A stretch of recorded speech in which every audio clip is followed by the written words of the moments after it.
Assalamualaikum warahmatullahi taala wabarakatuh. Kali ini saya akan menjelaskan bagaimana peranan admin atau peneliti ataupun puskada di dalam sistem informasi pengelolaan aspirasi daerah dan masyarakat yang kita kenal dengan istilah SIPATMA. Secara umum peronnya akan sama ya, terlihat sama, baik dari publik, admin maupun dari kementerian. Hanya pintu masuknya aja yang kadang berbeda ya. Kalau publik masuk dari pintu yang satu ini, oke. Ini dari masyarakat langsung, sedangkan ini adalah admin di sini bisa, DPD bisa, ya bisa juga sahli ya. Nah, jadi yang ini adalah khusus lagi kementerian, oke. Nah, kita lihat tugas admin apa saja gitu ya. Nah, ini admin paling banyak tugasnya ya. Yang pertama dia memanage SIPATMA. Memanage dalam artian sebelum melakukan input, maka admin akan bertugas melakukan input default masa atau periode reses gitu ya. Ini tugas pertama. Yang kedua, admin juga bertugas untuk melakukan input agenda prioritas. Ya, agenda prioritas reses dari komite. Sedangkan yang ketiga juga adalah input nama-nama user.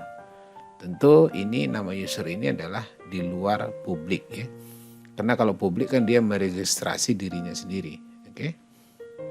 Nah, sedangkan tugas yang lainnya juga termasuk penyesuaian terhadap rencana kerja pemerintah maupun APBN ya. Termasuk di situ melakukan input prioritas nasional, kemudian input juga program prioritas nasional, dan tentu melakukan input atau penyesuaian terhadap perkembangan dan atau perubahan dari perencanaan yang sedang berlaku atau yang sedang berkembang. Ketiga juga melakukan analisis hasil aspirasi. Nah, ini juga merupakan sebuah tantangan baru karena di analisisnya itu kita akan dilakukan di dalam sistem, tapi tentu dengan intervensi admin ya. Oke, nah di situ nanti admin akan melakukan analisa terhadap hasil reses dan aspirasi dari publik. Oke, nah ini kita coba akan satu-satu di dalam secara teknis akan kita coba berikut ini. Ya. Oke, baik, ini saya keluar. Nah, sekarang kita kunjungi pada situs yang sama karena kita belum upload ya. Jadi masih situsnya sama, https://beri.id/sipatma. Nah, seperti ini, oke. Nah, saya masuk sebagai admin. Oke, saya klik. Nah, di sini adminnya namanya adalah six@gmail.com. Oke, sign in. Nah, dashboard admin seperti ini. Oke. Tentu kalau dashboard itu hampir semua user maupun sahli atau admin hampir sama ya. Kecuali di menu sebelah ini. Menu yang ada di sebelah kiri, dia berbeda. Di sini lebih banyak ya. Karena dia melakukan input masa reses. Oke. Nah, tadi kita akan melakukan input set masa tahun sidang. Nah, ini contoh misalnya tahun 2020-2021 masa sidang kedua, tanggal berapa sampai berapa. Nah, ini tentu ada kita set bisa ya, atau tanggal 31 gitu. Udah simpan nanti otomatis pada saat pada saat nginput sahli, maka nggak perlu lagi mengetik ini udah otomatis dia gitu ya. Oke. Kemudian kita juga bisa mengisi yang namanya komite. Nah, ini kan tahun sekarang komitenya masih 4 ya, nggak tahu kita tahun depan berkembang atau tidak gitu. Kalau ada tambahan komite tinggal kita tambah aja, misalnya komite 5 gitu. Ya, dan seterusnya. Oke. Nah, ini dibuat secara dinamis supaya mana tahu gitu kan, namanya undang-undang ya atau peraturan bisa jadi suatu saat akan berubah. Kementerian juga gitu. Ini nomenklatur kementerian bisa kita rubah. Nah, sekarang kan namanya kementerian gitu ya, atau lembaga negara, MPR, DPR ya, kejaksaan. Nah, tentu bisa kita tambah ya. Contoh misalnya kita tambah apa? Misalnya kementerian, kodenya kita bisa buat acak aja lah ya. Misalnya 190 gitu ya. Jadi 190 kementerian coba misalnya. Ini nama kementerian nanti maksudnya bisa disesuaikan untuk setiap tahun kalau ada perubahan. Nah, kita cek yang di lembar terakhir dengan mengklik list tadi ya. Nah, ini oke, kementerian nih. Oke. Nah, kalau kurang salah ketik diedit bisa, kalau mau dihapus tinggal diklik hapus seperti ini. Oke. Nah, ini kita lihat, nah udah hilang ya, udah nggak ada. Oke, nah sekarang program kegiatan KL. Nah, ini nanti tugas admin juga menyesuaikan, makanya perlu kita dapat rencana kerja pemerintah itu untuk setiap tahun ya. Jadi kita bisa melakukan input di sini agar nanti pada saat input data bisa diharmonisasi antara aspirasi dengan RKP maupun APBN. Kemudian agenda prioritas, nah ini diinput oleh admin. Nah misalnya agenda prioritas DPD itu masih reses 2 apa gitu kan, tinggal kita tambah aja misalnya komite 4 ya. Contoh aja nih, agenda prioritas komite 4 misalnya ya. Misal gini, oke, submit. Nah, ini udah masuk. Nah, nanti pada saat input data, nah ini yang tadi. Agenda prioritas komite 4. Nah, ini bisa kita edit ya. Kita edit. Nah, ini. Oke, submit. Oke, kita lihat lagi. Nah, seperti ini ya. Intinya sesuaikan saja. Oke, kalau nggak perlu kita tinggal delete. Oke. Ini juga begitu. Oke, nah di sini kita lihat lembar kedua. Nah, ini bisa dibuang juga. Nah, ini artinya karena setiap tahun masa reses itu agenda prioritasnya beda-beda, makanya kita buat dinamis seperti ini. Jadi kita menyesuaikan ya. Oke. Nah, sekarang kita masuk ke prioritas nasional. Nah, tentu menu prioritas nasional di sini ya. Bentar, ini masih lihat. Nah, ini pun berhubungan dengan RKP ya. Jadi nanti setiap tahun kan prioritas nasional juga berubah ya gitu ya. Begitu juga dengan program prioritas. Artinya ini semua harus dilakukan dulu sebelum kita melakukan input hasil reses supaya nanti bisa diharmonisasi oleh Sahli. Oke. Nah, tentu ada juga intervensi peneliti nanti di sana pada saat kita melakukan mengedit datanya. Kemudian data user. Nah, data user di sini tinggal ditambah siapa saja misalnya ya. Contoh kasus saya tambah 1 ya. Saya tambah 1. Data tadi yang dikirim sama Mas Rama ada 1 contoh ini. Nah, ini kita lihat datanya. Oke, ini 1 contoh aja ya. Nah, tadi kan kalau nggak salah kita sudah buat untuk publik tadi kan dia infrastruktur ya. Infrastruktur itu kalau nggak salah di komite berapa ya? Komite 2 ya. Komite 2 itu kalau nggak salah berkaitan dengan urusan salah satu bidangnya PUPR. Nah, ini ketuanya Pak Yoris ya. Nah, oke ya. Sekarang kita input aja nih ya. Sekarang kita input, kita daftarkan 1 biar nanti kita tahu ya. Nah, tentu di sini nanti menjadi, nah kita daftar sini buat namanya gini ya, Yoris gitu ya. Misal kita huruf kecil aja ya. Yoris apa ya kita buat Yoris New aja lah ya. Ini kan contoh ya. Nah, makanya sebenarnya harusnya sih kalau udah dapat emailnya tadi bisa langsung gitu ya. Tapi ya nggak apa-apa. Kita buat aja ini biar nggak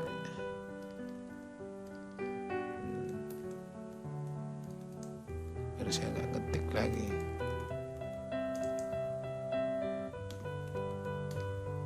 Nah, katakan misalnya emailnya seperti ini. Namanya kita buat di sini. Ini nama emailnya itulah kira-kira gitu. Di sini saya buat. Nama lengkapnya tadi ini nama beliau ya. Ini tinggal kita copy.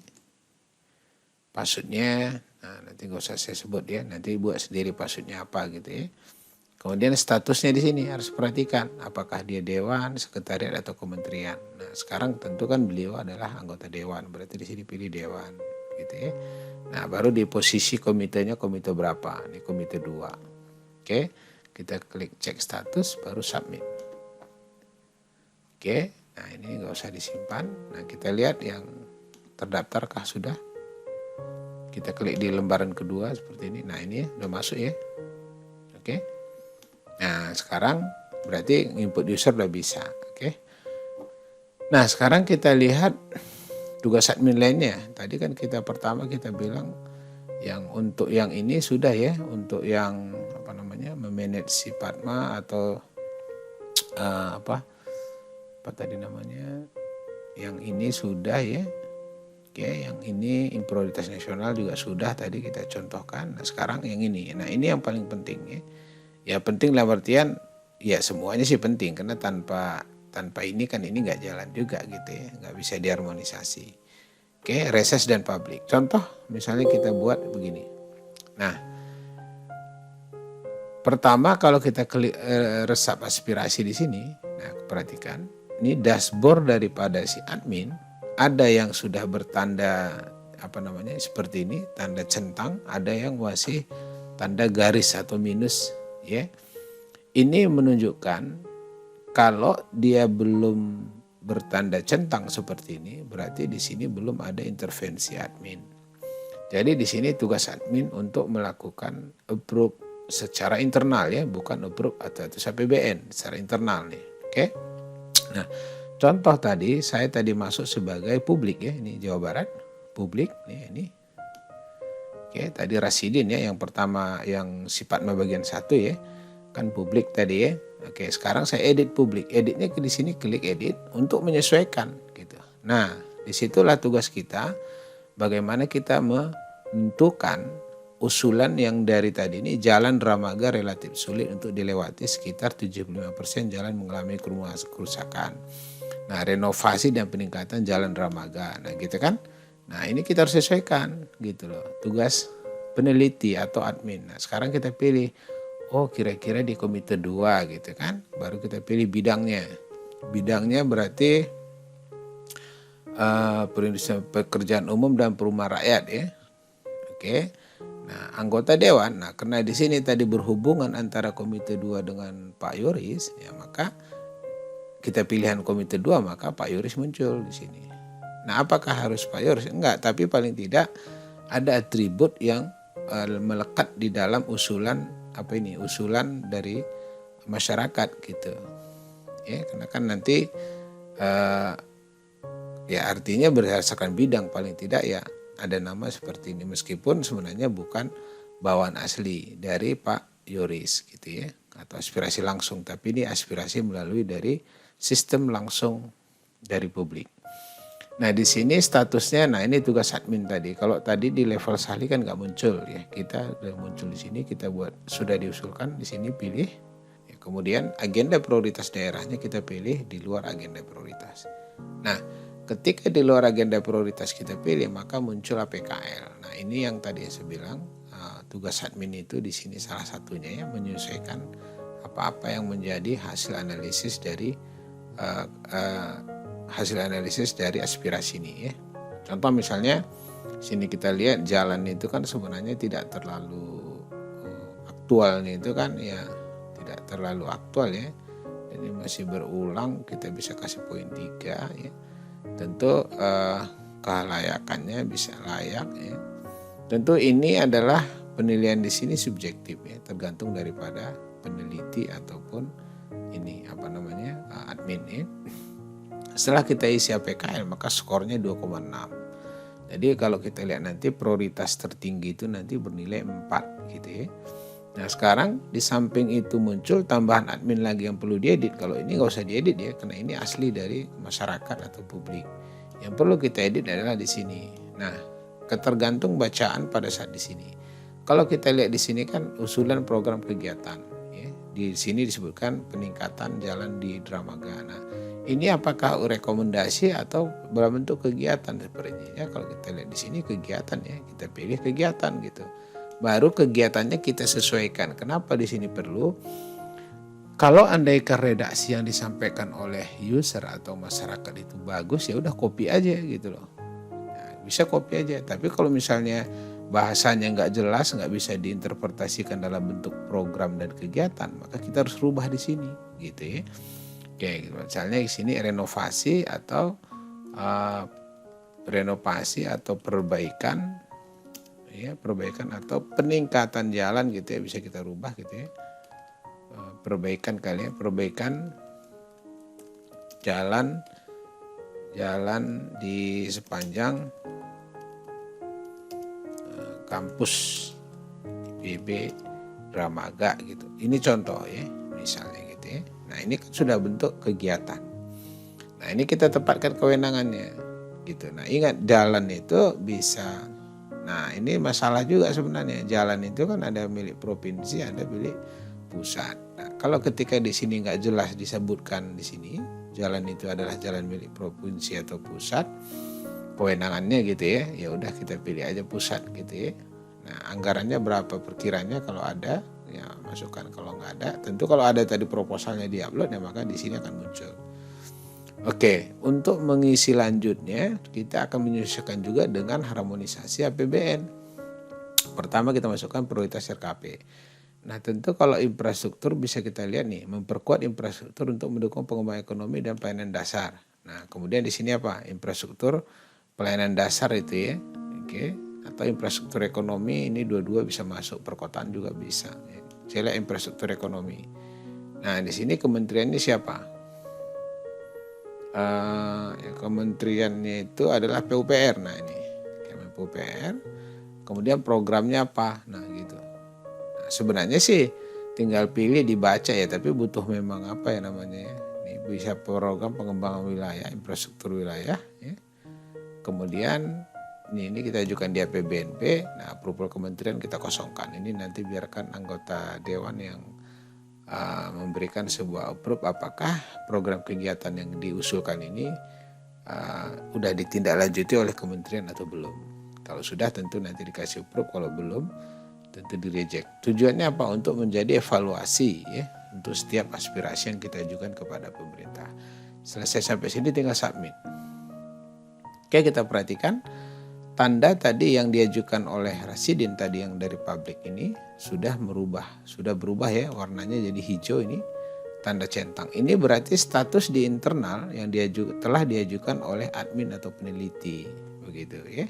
Jadi sampai sini clear. Ini satu dari publik. Nah, bagaimana dari masa reses? Nah, kita ambil tadi contoh kasus yang kita masukkan adalah aspirasi dari Pak Hari Pinto terkait dengan swab ya. Nah sekarang kita edit juga. Tentu ini tadi kan yang kita masukkan ya. Prioritas relokasi anggaran pada fasilitas PCR swab kan ini tadi ya. Oke. Nah sekarang kita tinggal pilih aktual, dia aktual poinnya 4. Karena masalah masih aktual ya. Problematikanya juga bisa kita gariskan 4. Halayaknya juga bisa kategori 4 misalnya. Layak dilaksanakan juga masih 4. Ini contoh, berarti skornya ada 4. Kalau kita pengen 3 di sini, bukan pengen ya, tentu ada intuisi kita sebagai peneliti gitu ya. Oke, 4, 4, 4, 3, berarti skornya 3,9. Maka nanti ini akan menjadi skala prioritas ya, untuk untuk diajukan oleh anggota gitu, kira-kira gitu.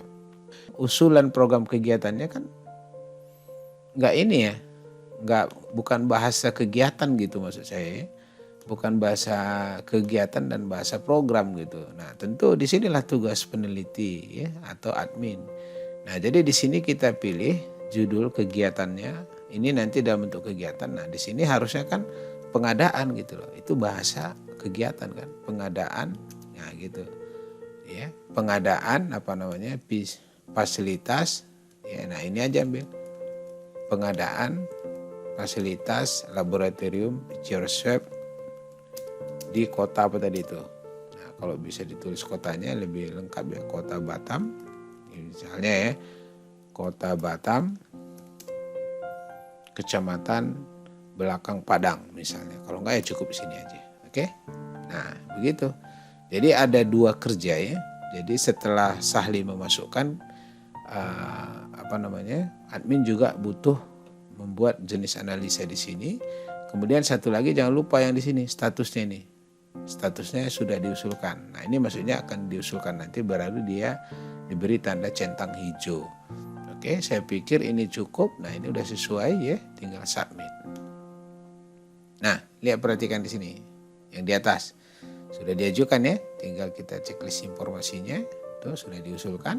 Tuh skornya 3,9 dan seterusnya. Oke, alhamdulillah ya, selesai sampai sini. Coba kita lihat tabulasinya ya, tabulasinya yang berdasarkan skala prioritas. Ini contoh kasus saja.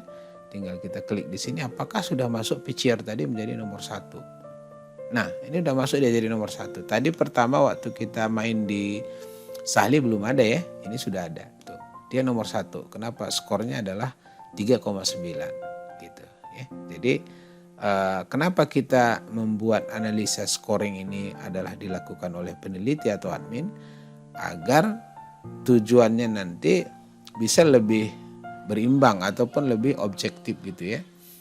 Karena kalau kita masukkan nanti Sahli yang melakukan analisis APKL, ya tentu namanya daerah dia ya pasti lebih tinggi semua, artinya semua menjadi prioritas. Itu pun tergantung, masih debatable ya. Nanti kita diskusikan lagi jika memang yang memberikan nilai APKL itu adalah Sahli ataupun peneliti. Demikian, mudah-mudahan bermanfaat dan bisa dipahami. Sampai ketemu besok dan waktu. Saya tutup dengan wabillahi taufiq wal hidayah. Wassalamualaikum warahmatullahi taala wabarakatuh.